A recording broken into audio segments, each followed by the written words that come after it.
bali mu kulwanagana bokka na bokka. Kiki ekiyinza okuba nga kyekivuddeko kino? Nze njagala kugamba nti mutunulira ku bibiina by'obufuzi. Ekyonoona bibiina by'obufuzi baabo abatufuga. Kugamba abakulembeze be tulina kati mu Uganda muno, oba mu gavumenti oba mu opposition oba wa, bonna ekibavuga kubatwala mu bukulembeze si kwe kukulembera abantu. Ekibavuga kubatwala mu bukulembeze kwe kukolera ebyabo, mu luzungu kye tuyita self-centered. Kugamba abakulembeze abali mu bibiina ebyo, kubanga ebibiina ebyo abakulembeze be babirumu. N'olwekyo gw'olaba ebibiina naye tunula ku bantu abakulembera.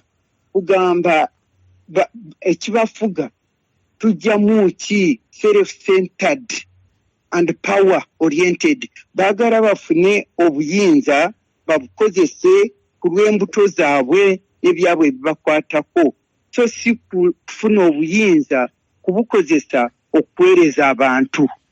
Ekyo kye main issue, eyo main point.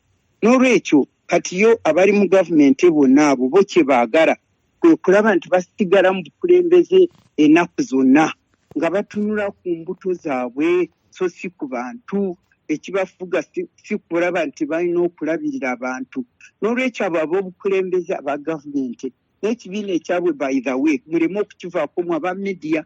Mugenda n'omutunuulira NUP ne mutunuulira FDC ne mutunuulira ki. Naye njagala kubabuuza kati ki ekibiina ekya NRM kibeera kibiina oba kiba ky'omuntu omu? Naye kakati naye bwe kyawuseemu ebyakyo temubiraba. Mulaba tulina MK which has now turned into PLU, ebyo temubiraba ne mutunuulira NUP. Kati kyo ekibiina kino ekiri mu bukulembeze bwa gavumenti ekikifuga kwe kulaba nti babeera mu bukulembeze okufa n'okuwona. N'olwekyo kubanga baagala kubeera mu bukulembeze okufa n'okuwona ku lw'ebyabo obulungi bwabwe so si ku lw'abantu, bateekwa kulaba nti balwanyisa biri ebibiina ebirala ebibopoozinga. Era nze njagala kubuulira gavumenti eya Museveni teyagalira ddala multi-party political democracy. Tegyagala, yagamba nti eteekwa okugirwanisa. If anything egirwanisa kyova olaba bagula abantu babasasula babajjayo, ate nga bwenkugambye bano nabo bali mu bibiina ebirala kubanga embuto zaabwe ze zibafuga so si buweereza bw'eggwanga. Bwe babagula bwe bati nabo nga bagenda.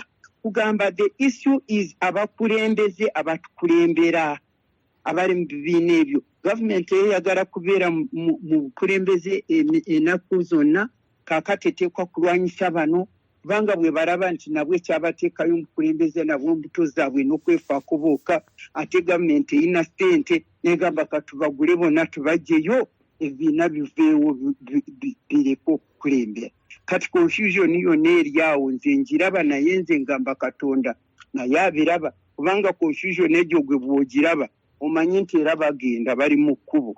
Nze way forward bwe njikuweereza n'agikuwa yekya. Singa gavumenti eno gye tulimu ebadde teshatinze bantu, kugamba bw'oba muli mu democratic government mubeera n'eddembe okwogera ne mugaana ebitali bituufu ne mu expressinga bye mwagala nammwe ng'abantu abannayuganda. Naye kati ekizibu ekiriwo gavumenti bwe yafuuka military dictatorship n'esiba buli luggi lwonna. Omuntu omunaasi wa Uganda talina waayinza kwogerera, talina bwayinza kuvaayo n'ademonstratinga n'agamba nti bino ebintu si bituufu. Ffenna baatusilensinga ne ssente n'emmundu emilitary. N'olwekyo ekintu kiri very difficult gamba nti omunnayuganda n'akola atya.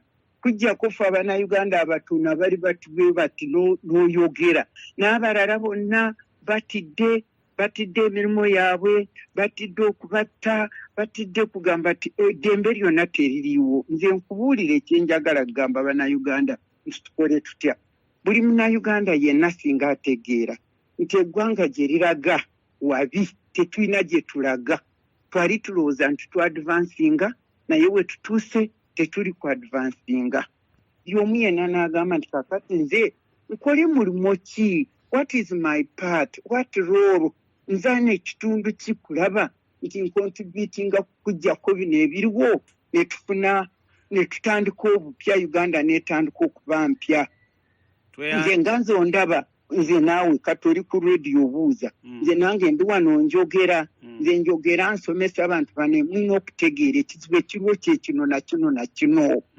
Kati naawe buli omu vaayo gw'onaakola otya, bwe baagala kukugula naawe gaana okugulwa. N'abaana b'obululu kulaba nti mwami Mpuuga kati miliyoni ezo njagala kubuza miliyoni 500 miliyoni bitano miliyoni bitano babimuwanga byaki. Nze kankubule nze Miria Matembe nakolera eggwanga lino okumala emyaka 3 ate omanye emirimu gyange gye nakola. Bwe na opposinga just one thing nagaana na opposinga ki okujjako term limit, ne bansuula eri mu dustbin, tebampa wadde n'ekikopo kya kofi kugamba nti weebale weeyaba okozeeko katono, n'akakopo ka kofi tebakampa. Nali opposinga ekintu kimu kyokka okujjako term limit. Naye ye Mpuuga abadde leader wa opposition, kitegeeza bw'oba leader wa opposition oba opposinga buli kimu kyonna. Naye kati ye bw'avuddewo ne bamuwa akasiimo ka miliyoni 5.